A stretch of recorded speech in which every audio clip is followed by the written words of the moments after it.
You're hoping I'm going to say something soon, right? Hope. Arguably the biggest flaw of the human condition. And I think that this book proves it. Hi, I'm McKay, and today we're going to be taking a look at the Tartar Steppe, written by Dino Buzzati. As some of you might know, I only discovered this novel a week ago. It was suggested by Onward to Dystopia, and because of his I felt like it was quite a strong suggestion that it was something that I'd get into quite quickly, and I'm very glad that he did, because this novel might possibly be one of my favourites, and dare I say, maybe the favourite. I think time will have to tell for that, but it's a phenomenal book, and I was really blown away by it for a number of reasons, and yeah, buy it, go and get it. That's what I haven't actually got a copy of it yet. I read it on ebook, and I read not a brilliant translation of it, but I think that I don't think it was a translations issue. I think it was more the way they put it onto ebook, and that's fine. I got that for nothing, so you get what you pay for, But the Tartar Steppe tells the story of Giovanni Drogo, and he starts out as a young man. I think he's probably about 21 when he begins it. I can't say for sure, but he's very young, and he's been waiting for this moment his whole life, basically, or at least he tells himself this.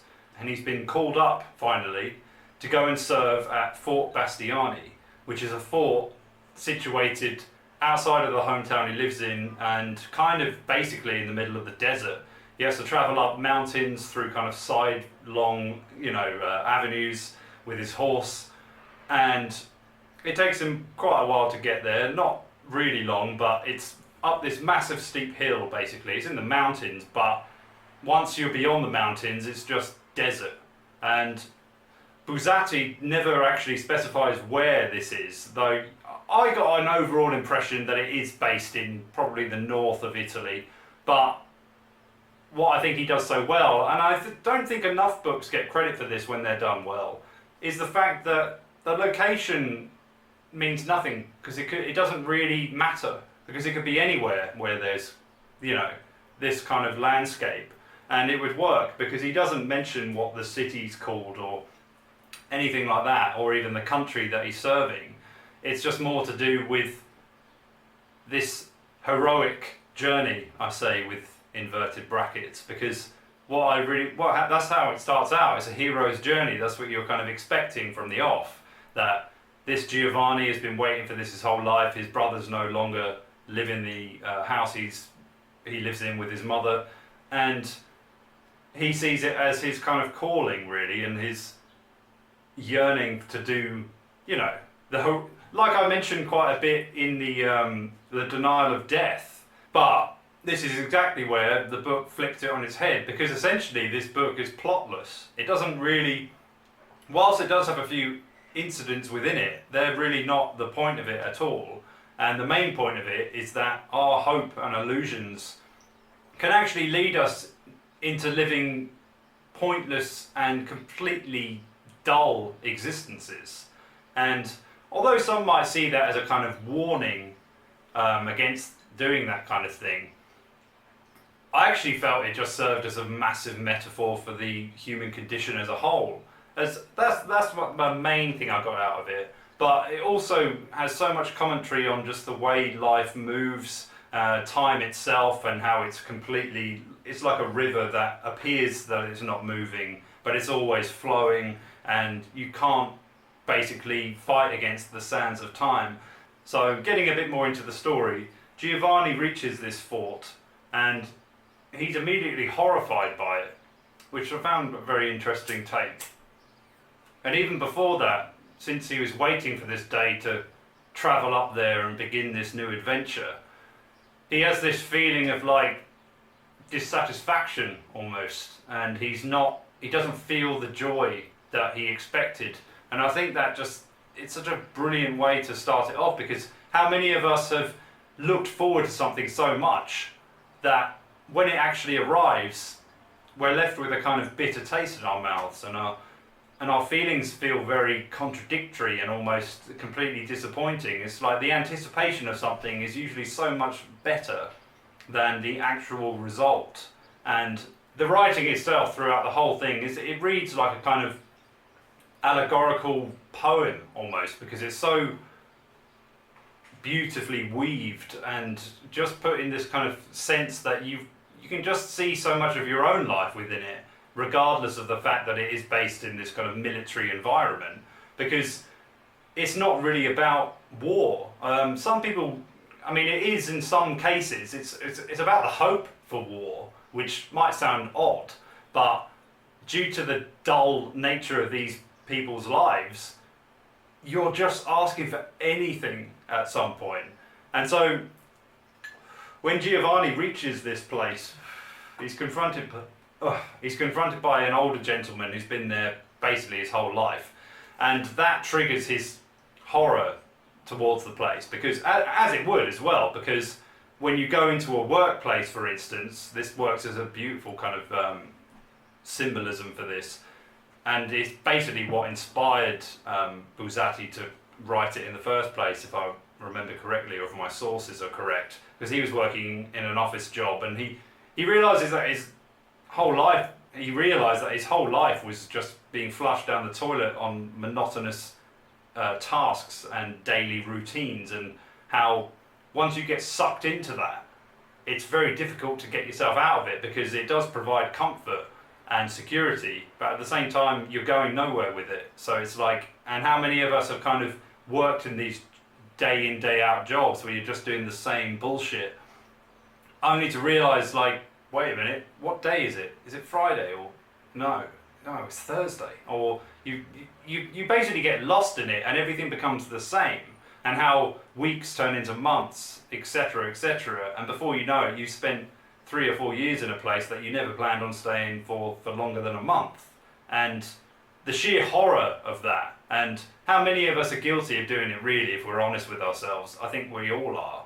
And that's where I think the novel is so poignant, to be honest, and so beautifully demonstrated throughout. And if you're a fan of Camus, I would say Kafka as well. I mean, it's got a very Kafka vibe, the whole premise of it, especially the castle. But although I initially thought that just by the plot itself, I don't think it should be marked as a kind of Kafkaesque novel, because although it shares similar kind of symmetry with the kind of symbolism and partly the surrealism within it, it doesn't have any of the kind of paranoia-inducing elements. So, and I actually found it far more accessible than Kafka's work. Kafka makes you fucking work hard to really get what he's getting at, and I don't even think Kafka ever really got to what he was striving for, hence why he never finished a fucking novel. But Buzzati's vision in this is very clear, and I think many of us, because of this Giovanni everyman character, many of us will completely relate to him and see ourselves within him, and that's where the horror is derived from, really. It's not the horror of bad things happening, it's of nothing happening. And probably the way Nietzsche predicted is like, without God we have killed God, and the blood we have shed shall never be washed away.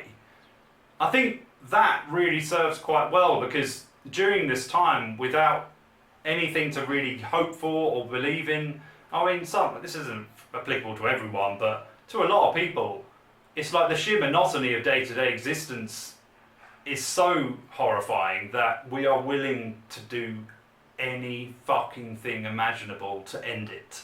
And I think that is just really poignant, to be honest, and very true.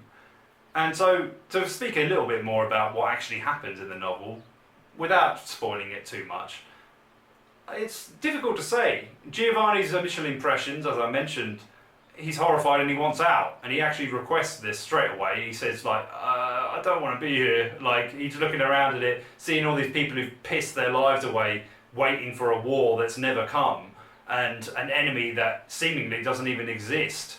And I think that really shows in the workforce. So like, how many?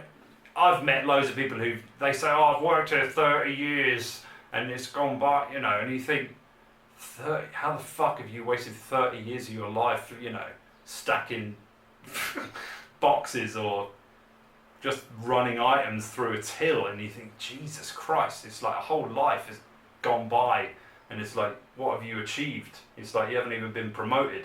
But how many of us are guilty of that? How many of us think that time is ours? I mean, some of the language in it throughout is so good. When he talks about childhood and how time is on your side and everything feels immortal, and how it's just everything's fine and you're happy, and there's just infinity waiting, or at least that's the feeling you have when you're a kid. And then as you grow up, this gate is literally just locked at some point, and there's no going back. And the way Buzzati demonstrates this and provides it to you as the reader is just so fucking good. It's it's a remarkable novel, and I was extremely impressed with it. There's some part about youth that it says that the cruelty of it is that you can't even comprehend what it is before it's too late. And I just thought that was such a good, I mean, I'm paraphrasing it a little bit, but it's such a good line, and I completely agree with that. I might have even written something a bit similar, because I think that's completely true. Like when you're growing older, I had quite a few people saying, oh, you know, youth is wasted on the young, and you know, that cliche, but I think youth is wasted on everyone. It's not something that you can even appreciate when you're in it. And once you pass it, it's such an elusive thing that you don't even realise what it is, like Buzzati says, until it's too late. And then, even then, you probably won't even contemplate it until a lot long afterwards, when you realise, shit, 30 years have gone by and I've been stuck in doing the same thing, waiting for something that essentially isn't coming. And so what happens is Giovanni gets kind of duped into staying in for 4 months, and he thinks, okay, 4 months, I look like I've served my time, and then we'll write you off, you know, we'll give you a doctor's note saying that the altitude is too fucking high up here and it's bad for your health, you can't handle it, blah, blah, blah. And then the way it just kind of, you fear for him at this already, you just know that he's going to end up being there for a lot longer than 4 months, and that's exactly what happens. And that's not spoiling it, it's just the factual element of the whole piece. You just, it's how do I say this? It's just, it's life, basically. It's, and it's a life you could live if you're not fucking careful. I don't think it's a warning. I think it's more because I do think that anything becomes monotony after a while. And all the ambitions and dreams and hopes that you have, none of them will come into fruition, especially the way you think they will, or even once imagine that they might. And even if they do, they won't be what you expected them to be. So I think that's what really the novel's saying. I mean, it's depressing as fuck, but there's no escaping life's monotony, essentially. And I think I loved how Buzzati used the desert as well to really mark how everything just erodes. And although you look at it, you can look at a mountain, for instance, and think it hasn't changed in 50 years. But to a mountain, 50 years is like a blip. It's nothing. It's like, it's a blink. It means nothing to it. And to the human eye, it appears the same. But really, it has changed. You just can't see it because it's so subtle. And, you know, how much you can't see the dust of the rocks slowly, you know, or the occasional water kind of just very minusculely stripping it down. but in the eyes of men and the skin of men, you can see it. It appears and it starts to fall. And so it is depressing, but I found it enthralling, which is probably a very odd word to use, but it speaks on so many different levels. Like, I'm only hitting the tip of the iceberg with these points, really, and I think it speaks to a side of us that we know is there, and we know we fill our heads up with a fucking bunch of illusions, and yeah, try not to hope for something that really deep down. But then again, even if you do try and manage to not do that, you'll still do it with something else. I mean, there is a brilliant kind of, the way it ends is quite brilliant, because the relief you feel, yet at the same time you shouldn't, because I don't know, it's mixed. I don't want to give it away because it's quite a devastating ending, I'd say, and it's one that really lingers. But at the same time, just before the main event of the end, what you're waiting for starts to happen, and then the relief that you feel for that, and yet you shouldn't feel any relief for it whatsoever, is kind of, it's like a commentary on fucking storytelling itself, essentially, that once you know something is going to happen, it takes away all the joy of it. But when you're waiting for something, even if it's something horrific, then you'll feel catharsis for that. And I just thought, it's just I think I've already said this, but yeah, the metaphor for what it's like to be human is probably the strongest I've read in any novel. It works so well. It's amazing. It's amazing. All right. That's where I'm going to stop this. I'm just going to keep repeating myself otherwise. And thank you very much. You probably noticed that I've got a Patreon page going now. If you'd like to support that, you can find the link below. I would really appreciate it. It can be from as low as $3 a month up to $50. I'm not expecting anyone to go up that high, but if some of you want to, that'd be amazing. And yeah, you can expect extended reviews on the Patreon page, reviews that I won't be posting on to YouTube officially, but yeah, there'll be private Patreon only reviews. And I'm thinking of doing short story reviews and narrating some, if that's what you guys might be interested in, which I'd be very happy to do. It's been a while since I've narrated anything, and yeah, that's all I can really say about it at the moment, because it's hard to know, because I don't know what's going to come of it. So yeah, there we go. If we can build it up, then what I'm hoping to do is do book giveaways, to give you early access to my own work, and then early access to different book reviews, and etc, etc, etc. It's all going to be kind of related in one way or another. But yeah, that's it. Thank you very much for watching. Go and read the Tartar Steppe. It will fucking knock your balls off. Guaranteed. I'm not fucking with you here. This book is amazing. And yeah, I'm GC McKay. Thanks very much for watching. I'll see you next week. Bye bye. Over and out.